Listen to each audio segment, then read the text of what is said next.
Hey, this is Pastor Lee, and since it's Sunday, we're snowed out and not able to have service, I thought I'd bring you a message. And today's message is going to deal with grace and accepting God's grace. But instead of talking about accepting God's grace for ourselves, it's about accepting God's grace for other people. And to teach this message, we're going to turn to the book of Jonah, chapter 1. In Jonah chapter 1, the Bible tells us that God called Jonah to preach to the wicked city of Nineveh, which was located in the ancient kingdom of Assyria. Instead of obeying God's voice, Jonah tries to escape the call of God by boarding a vessel headed towards Tarshish.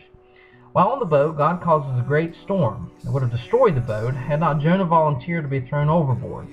Once he was overboard, Jonah is swallowed by a great fish. Jonah repents of his sins. 3 days later, he's released back on land to preach the message that God gave him. Now, Nineveh was a very wicked city. They worshipped many gods and didn't have the moral standards of the Israelites. But at Jonah's preaching, they repented. And being the merciful God that he is, God forgave the Assyrians for their sins. When Jonah saw that God had forgiven them, he was very angry at God. Jonah chapter 4 verse 1 through 2 says, "But it displeased Jonah exceedingly, and he was very angry.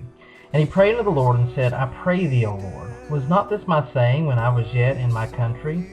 Therefore I fled unto Tarshish, for I knew that thou art a gracious God and merciful, slow to anger, and of great kindness, and repentest thee of the evil." Jonah was actually angry that God showed grace. There's a couple things that we should take notice here. First of all, these were Gentiles that God forgave, not the children of Israel, who were the people of the covenant in the Old Testament. This teaches us that God's grace has always been for everyone, even in Old Testament times. The second thing is that we should notice is that when God ends the book of Jonah, he ends it with a question.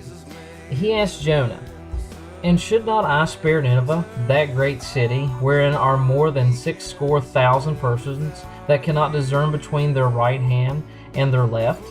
Also much cattle." What we need to remember is that while God is sometimes characterized as mean and unjust, he's actually a very merciful God. According to Ezekiel chapter 18 verse 23, God says this, "Do I take any pleasure in the death of the wicked, declares the sovereign Lord? Rather, am I not pleased when they turn from their ways and live?" I think the message we need to get from the story of Jonah is that we're not too critical on who God decides to give grace to. Sometimes I think that we make judgment on who God should save and who he shouldn't.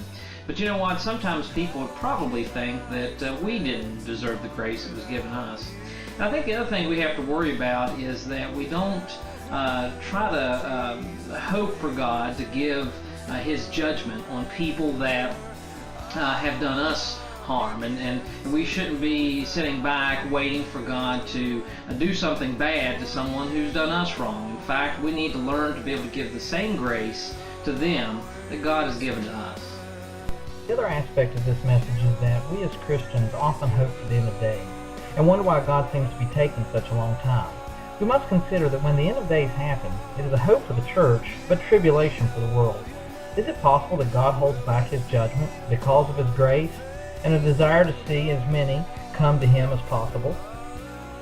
I'm reminded of what a Talmudic rabbi said, that a day of rain was better than the day of judgment, because rain blessed both the righteous and the unrighteous. Oh, that we would have that same grace for others that God has given us. I hope this message has ministered to you in some way, and I hope you have a blessed day.